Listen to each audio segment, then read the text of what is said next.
Please, everyone. Yes. We can begin?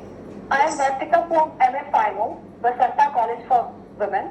Welcome to the second half of the session. Our next speaker for today is Professor Neerija A. Gupta, Principal at Bhavan's Arts and Commerce College, Ahmedabad. Ma'am is also an advisor for studies at International University and Programs at Gujarat University. She completed her MPhil and PhD in English, Language and Literature from Meerut University.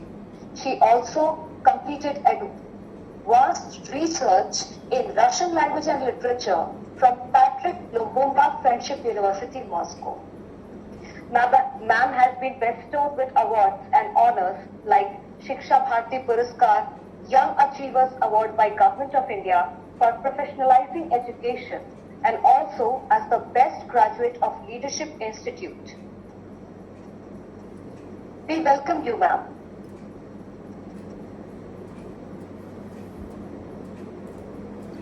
Thank you so much. I'm humbled with this introduction. I also thank college and Principal Professor Alka Singh for giving an opportunity to participate in this wonderful international conference, very timely organized, and normally this part is not being touched upon, so I'm really happy to be a part of this conference. Today I have taken a slight different path, and I have prepared something which would bring forth the literature which is indigenously Indian. And the topic I have taken is Land of Snakes and Concept of Pollution Leading to Social Endemics, a study in the legends of Nagalok. I have concentrated myself mainly to Kaliya Nag symbol. My presentation has two parts. The first part is the theory and the second part is the legend itself. It's important to start with the theory because Indian indigenous wisdom science has a very clear idea as what is the virus and what is the bacteria, and they have technical names called Jivanu and Vishanu. The Jivanu is the virus and Vishanu is the bacteria. Now, they have categorical natures. The Jivanu, that is the virus, is not harmful. Basically, Jivanu is the reason for any growth, and whosoever is the host, without disturbing the host, it goes for the growth of the atom. Till the growth is balanced, it works or it acts positively, but when the growth is beyond the needed limits, it has to be curtailed. On the other hand, we have bacteria, that is Vishanu. The bacteria also has a growth, but it changes the nature of the host, while the Jivanu, that is the virus, doesn't change the nature of the host. So when we talk of bacteria, the bacteria sometimes changes the nature of the host in harmful manner, and sometimes it doesn't harm the growth. So for example, the milk turning into curds is the bacteria, but it doesn't harm the change of the host. Now, why it is important here is that the Jivanu cannot be killed. It can be made dormant. It can be when the growth goes beyond the beneficial nature or benevolent nature, then at that time we can curtail the growth. We can make the virus inactive. The virus remains there, it doesn't get killed, but whenever it comes in contact with the active cells, it again enlevels, it again becomes active. So Jivanu is something what we are talking today, the virus never gets killed. That is why we try to bring in the vaccines which can hold back the virus. There is no idea because it cannot be killed. It would remain dormant, it would remain inactive, it would be silent, but the moment it again comes in the contact of the active cells, it would again reactivate itself. The bacteria, on the other hand, can be killed. It can be killed by administration of the different medicines, or maybe other sort of we may say applications, local applications or administrations. This theory is very important when we understand that the concept of virus and bacteria, that is Jivanu and Vishanu, is not new.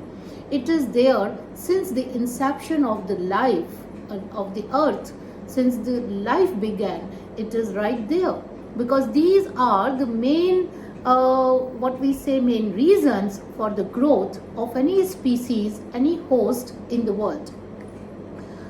With this small background, I now come to my main argument, and my main argument is the famous story of Kaliya and Krishna.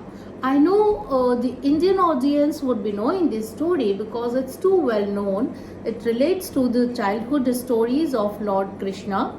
When Krishna was in Brij, there is a Yamuna river, and in Yamuna river there was a hooded snake, and this snake is called Kaliya. Kaliya was a venomous snake. It would poison the waters of Yamuna, and it would also kill the benevolent life or the nature, the whatever plantations. It would harm the life of the Brij Pradesh. Now, once it is said that when Krishna was playing with the other boys, and suddenly the ball, it fell into river, and it was necessary to take out the ball, which became the cause of Krishna to go and jump into river, and where the Kaliya came hooded, and then how Krishna danced on the hoods of the Kaliya. Well, this is a simple story. But what this story has to do with my study of endemics and pandemics? We have seen throughout the legends of Krishna, wherever there is any harmful existence, Krishna kills it. Up to the level that Krishna kills his own maternal uncle because he found it harmful for the society. The same Krishna doesn't kill Kaliya. The Kaliya is never killed.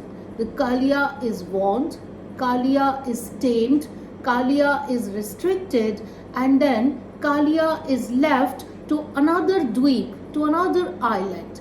This is the base of my presentation today. So first we go to the symbolic presentations, and then I'll go to my analysis. This whole entity, like Krishna says, that no living entity can independently become opulent. No one is independent. For example, today's virus has no right to take over the entire humanity. It has to be tamed, it has to be curtailed. So this opulence has to be tamed. Now, how do we tame it? So in this whole of the Krishna concept, there is another element called Garuda. Now, Garuda is a bird. That bird is inimical to snakes. So wherever there are snakes, Garuda comes and kills these snakes. So we can say the action-reaction theory, that whenever these snakes would be harmful, there would be Garuda who would tame or restrict this virus. Now, when we say it must perform austerities, those who trust in this. Sorry for interruption. Kiran Beautiful, you are please requested to stop your screen sharing. Kiran Beautiful, whoever you are please requested to stop your screen sharing.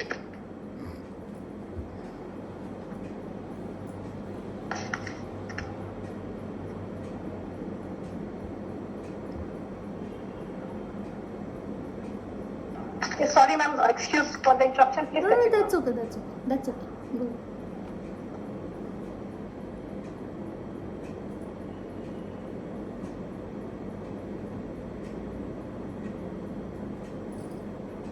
Can I resume? Yes, ma'am. Please continue. Yes, ma'am. Sure. Thank you.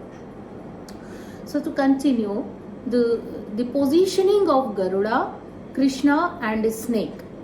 Here in this whole setup we can say that Krishna are those efforts, maybe the scientists who are working in the lab, who are trying to find out the ways how to tame the Kaliya, that is the virus, and Garuda might be that vaccine which might be used against Kaliya. But before that we need to understand that it's not easy to reach to the taming. Lots of austerity is required, lots of labor is required, the concentration is required, the different types of usages is required. In Gita, Krishna says, Adhishthanam karta cha karanam vividha prayogascha vividha cheshtayam and daivam cha panchakaranam.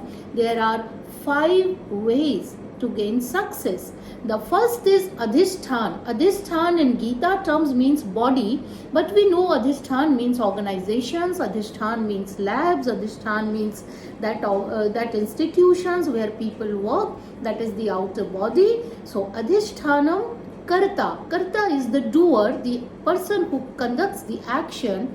Karanam are the tools. So different tools are used by a person who is acting in a particular body, in a particular organization. Vivid prayogascha vivid cheshtayam. No one single action can claim success. So one has to keep trying different modes, different ways of attending to it. Prayog and cheshta, both are important. The efforts have to be multiplied and the modes have to be multiplied. So all these things together, and at the end the 5th reason is Daivam, Bhagya, destiny, fate.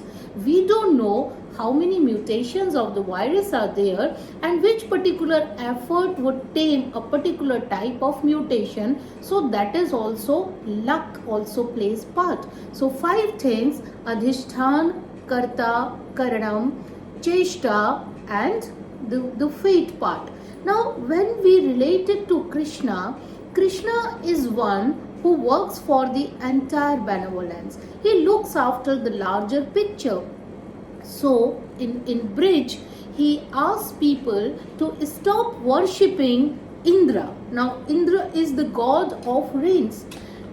The rains are needed, but Krishna asks people to stop the rain god, that is Indra, and start worshipping Govardhana. Govardhan is the mountain, and mountains are the reasons to survive according to Krishna, and then he gives a list of the reasons why mountains should be worshipped. So with this particular Kaliya symbol, we need to understand that the basic symbol of medical science, which has a particular type of triangle symbol, and then we find the snake roping up, going up. So a snake is very important because it encircles the whole of idea, but it is rising up, and that is called the Kundalini. The Kundalini goes up and then it cures the chakras of the human life. So snake symbol is a very, very relative symbol when we come down to the endemics, and especially social endemic. Kaliya is a symbol of social endemic. It is not killing one person or one species or one type. It is actually killing the human beings, killing the plantations, poisoning the water. So all bodies which are benevolent for life on earth are being poisoned by Kaliya. Now Krishna gives importance to purification. So these type of endemics can be cured or can be tamed only by purification. This purification is not only outer. This purification also relates to inner purification. And in Indian belief system, we have 2 words. One is Bahyakaran and one is Antahakaran. Karan is again the tool. Antah means internal, Bahya means outside. So when we look into ourselves, we have to purify our thoughts, our philosophy and our whole system, that is the process of being. When we talk of outer, we have to purify our actions, our words and our behavior. So both the surfaces have to be purified to get rid of the social endemics. So Krishna gives importance to purification and cleaning, and by cleaning river Yamuna out of Kaliya, it is also symbolic that he is cleaning the growth of the dangerous virus or dangerous endemic. And when Krishna came to know what Kaliya's poison is contaminating Yamuna, he decided to clean it. Krishna is the number one purifier, and after subduing and purifying Kaliya, he purifies Yamuna river. Now, it was so poisonous that he saved the Brijvasis, but he also sends Kaliya to Ramanadweep. Now, Krishna did not kill Kaliya, he killed the envy, the hatred and the anger in himself. Now, any virus that has a negative growth must be growing because of non-congenial atmosphere. As a human being, whenever we are placed in non-congenial behavior, we are either hit by envy or by hatred or by anger within us. Whenever we are hit by these negative elements, we ourselves become virus for these surroundings, and sometimes this virus grows so much that it becomes very harmful for entire humanity. So it's not only one Nagalok species or one type of snake. These snakes are actually living within us as the virus. Now, the types of cunningness, the types of malice, the types of deceit, the types of cruelty, it should be cured by the artless loving nature, by very soft benevolent nature. Then only we can cure the social endemics. Otherwise, it would keep on raising heads again and again. Kaliya is also a symbol of pollution. We have seen the pollution is endless. It reoccurs. Whatever we do, the surroundings remain polluted. So these social endemics must be tamed by a particular type of vaccine which says compassion, which calls for love, which calls for extending oneself to the other to help others, to get rid of this envy and malice and other sorts of negative being of a human being. The banishment of Kaliya from the lake and the Yamuna, because it has a very spiritual significance, like this earth has a spiritual significance. Those who have a purpose to create trouble among the pure devotees of Krishna by infecting their nature with their own malicious disposition meet with a initial degree of success in the beginning in their nefarious undertaking. Now this emboldens them to make a direct attack. If we keep on nurturing, if we don't tame it in the beginning, it keeps on nurturing. It has an initial hit of success, but when we go ahead, then we find that suddenly it emboldens itself, so the attack to kill the virus has to be all the more powerful than the virus' own nature. He appears, so Krishna appears on the scene to restore the living faith. Today the science is trying its best to bring forth those efforts, so we have again restored our faith in the living environment. People have lost faith today in the living environment, so they have confined themselves to the houses. There is a fear element, there is a very scary element. People don't want to go out of the houses because the virus is there. A collective attack on the virus is important, but what are the tools? The tools are missing. So we have to go back to the scriptures to find out that what are are the tools the scriptures have suggested? Are there any remedy? Are there any suggestions which will be used in these social endemics or not? Well, the service to Krishna is never available to the cunning. That means the benevolent atmosphere cannot be retained if we don't surrender ourselves to the labor and to the tapasya, to the hard work. Kaliya and those who are actuated by a naturally malicious disposition are also styled clever in the ordinary phraseology of damned world. We know how China is using it to make use of its own selfish motives, and umpteen might be the specimen of this statement. Such might also have the impudence of taking their stand upon the text of scripture, so they might be quoting from here and there. This kind of conduct may also pass undetected and may even be regarded as possessing the perfect skill of confidential service. But Krishna is sure to expose the real nature of the villainy just at the moment when it has been successful in misleading his best beloved ones. This is what the scriptures say. When we think the virus is winning, Krishna is there to make the virus defeat and let the virus laugh till it can, but soon it's going to happen that such a incongenial virus will have to be dormant, will have to be inactive. It's indeed a very difficult to understand the ways of Krishna.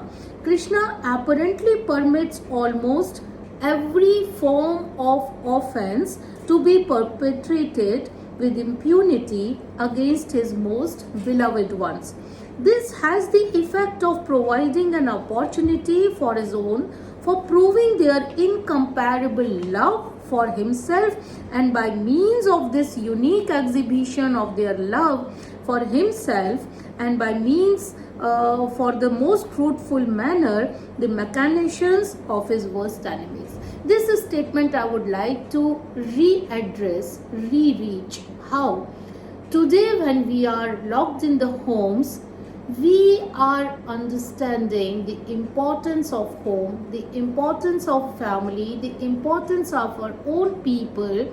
We are there to help out to those who are deprived, who are in trouble, who are left alone. So it's revisiting ourselves. Similarly, Krishna let Kaliya grow up to a level when people really realized that now it should be tamed. If he had labored it earlier, some sympathizers would have stood up saying, no, it also has a right to live.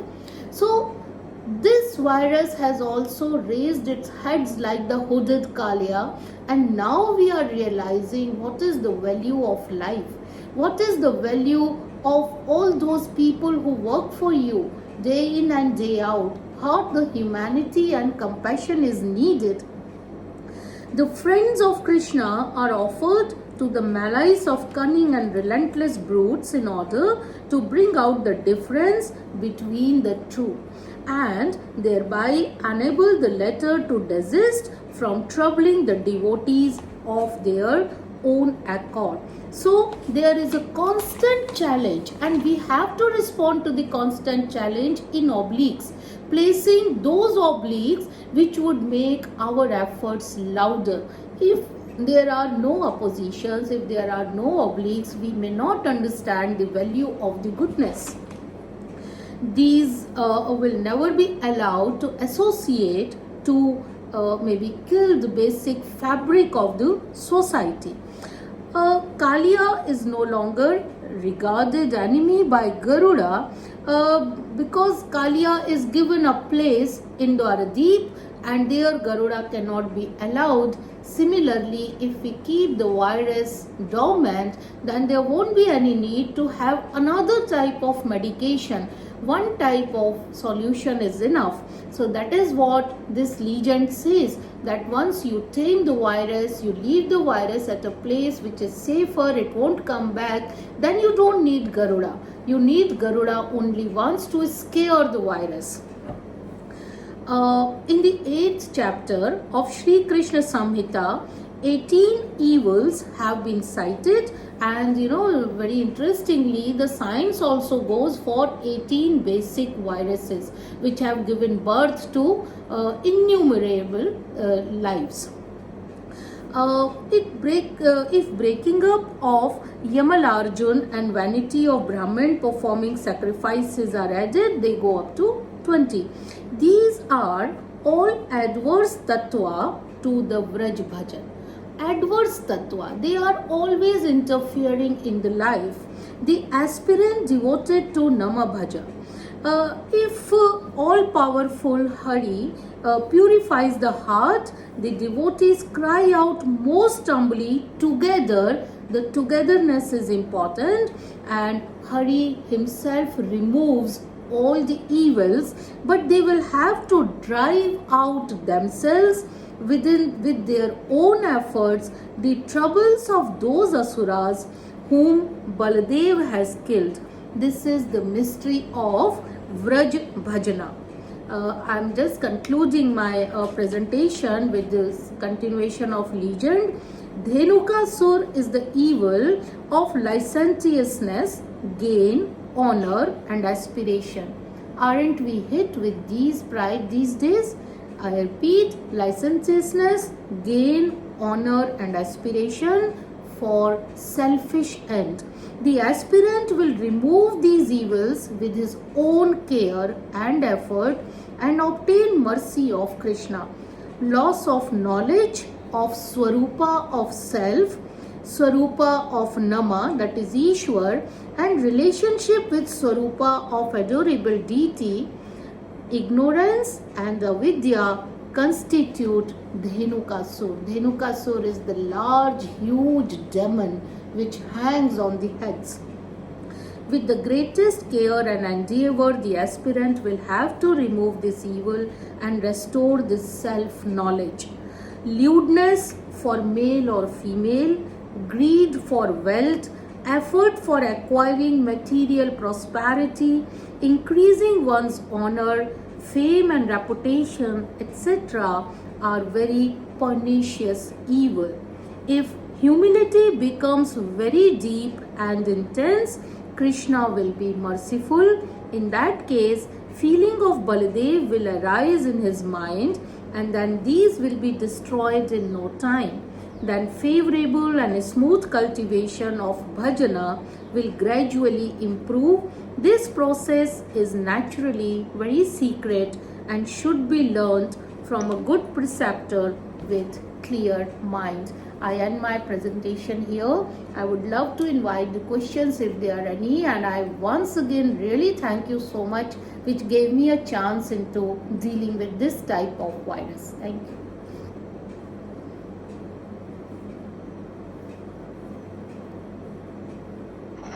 Thank you, ma'am.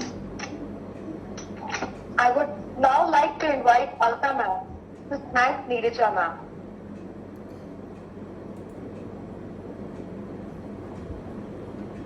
You don't have any questions?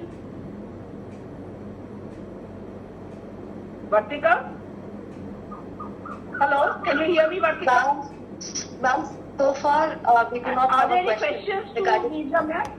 I don't look. Ma'am, so far we do not have a question. I think ma'am was ample, very clear. Okay, thank you. Okay, that's good. Okay. So, am I audible to you? Yes, ma'am. Please continue.